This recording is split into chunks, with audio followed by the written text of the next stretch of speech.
Dumelang landlord, this is your tenant Disebo D. Welcome to my YouTube channel. Please do like, share and subscribe. And if you have anything to say, anything at all, please do drop a comment. I would really like to hear from you. My landlord, it seems like Uvuyokazi is really making boss moves.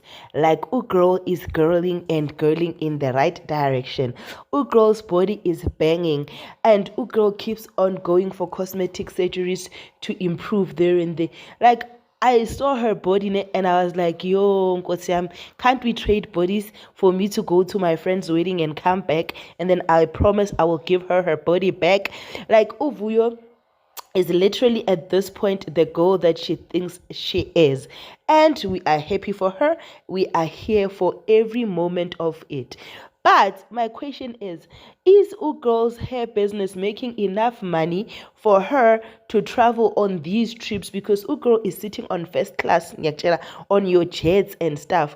Or is this a sponsorship that is sponsoring Uvuyokazi to be or to find the perfect body that she is looking for?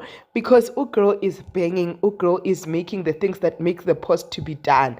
But my question is, does she have the bag covered and on lock?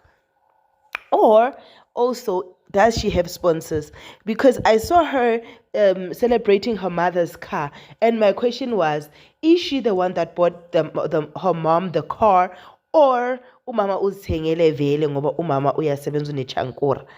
I don't know, but I'm loving this for Uvuyokazi. Ugirl is out of drama. Ugirl is living her life. Please go on her Instagram and follow her. Let's give her some love. This is your girl, Disebo D. Please do like, share, and subscribe. I love you. Peace. Bye.